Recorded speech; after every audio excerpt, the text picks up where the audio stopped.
Welcome back in एग्जामोसिटी।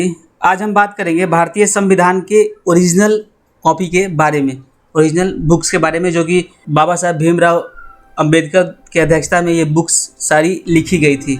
दरअसल जब ये बुक्स बनकर तैयार हुई, हाथ से लिखी गई थी ये किताब बाबा साहब भीमराव अंबेडकर और उनकी टीम द्वारा। ये जितना भी संविधान है वो हाथ से ही लिखा गया था, हिंदी और इंग्लिश दोनों लैंग्वेजेस में।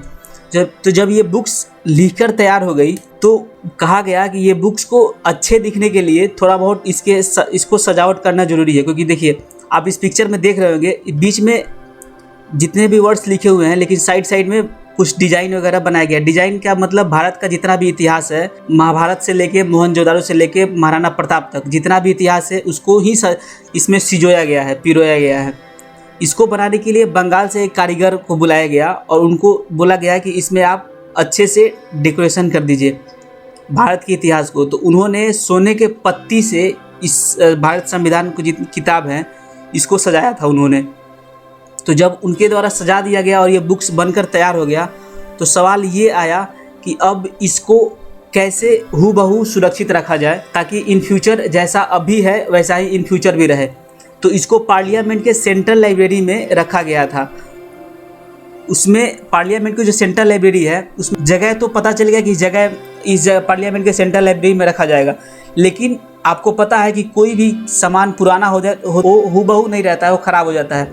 इसके लिए कुछ यूएस के सलाहकार से संपर्क किया गया और यूएस का जो संविधान है उसको भी हीलियम गैस के अंदर रखा जाता है ताकि जैसा लिखा हो वैसा ही इन फ्यूचर हमेशा के लिए रहे।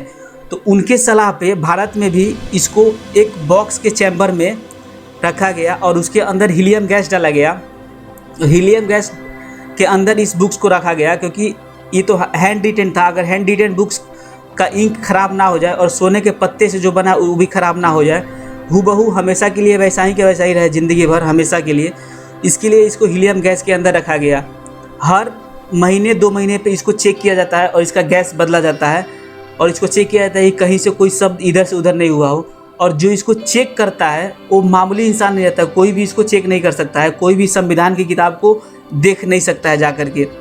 इसको चेक करने के लिए और यहाँ तक पहुँचने के लिए आपको 7 ताले से गुजरना होगा, 7 लॉकर्स लगे हुए हैं। उसके बाद पैरामिलिट्री फोर्सेस है, उसके बाद पार्लियामेंट के सिक्योरिटी गार्ड हैं, लोकसभा का सेक्रेटरी है, उनसे आपको परमिशन लेना होगा। उसके बाद 2 आपको गवाह रखना होगा कि हाँ हम इनके निगरानी में गए हुए थे, कुछ नहीं हुआ।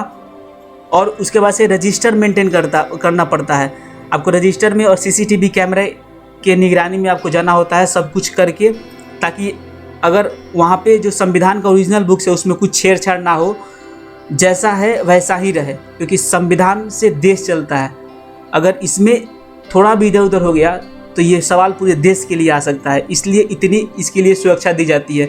24 आवर्स इसके सिक्योरिटी गार्ड्स के अंदर निगरानी में रखा जाता है, ऊपर से सीसीटीवी कैमरे की निगरानी में।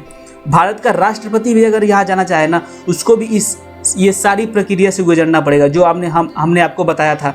रजिस्टर मेंटेन से लेकर के लोकसभा के सेक्रेटरी से परमिशन लेने तक का सारे रूल एंड रेगुलेशन उनको फॉलो करना होगा, कोई भी यहाँ तक नहीं पहुँच सकता है। आपको हमने बताया कि कैसे इसको सुरक्षा में रखा जाता है। एक कहानी हम उनसे हट कर बता देते हैं।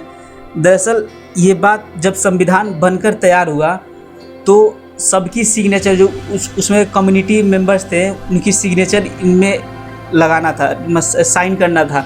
तो उस समय के राष्ट्रपति थे डॉक्टर राजेंद्र प्रसाद, आप इस पिक्चर में देख रहे होंगे, और प्रधानमंत्री थे जवाहरलाल नेहरू।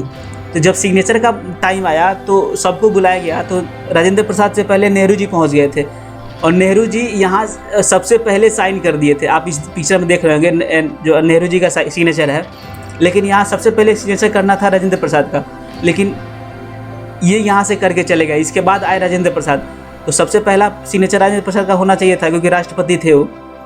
तो उनको कहा गया कि राजेंद्र प्रसाद बोले कि अब हम सिग्नेचर कहाँ करें, क्योंकि सब तो सिग्नेचर यहाँ लाइन बाई लाइन करके चले गए हैं। तो इनको कहा गया कि आप एक सबसे पहला व्यक्ति हैं, इसलिए आप सबसे ऊपर एक कॉर्नर में एक सिग्नेचर कर दो। तो राजेंद्र प्रसाद का सिग्नेचर इसलिए आज भी इस कॉर्नर में एक टेढ़े मेढ़े तरीके से है।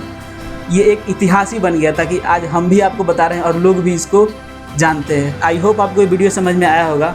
Thanks for watching.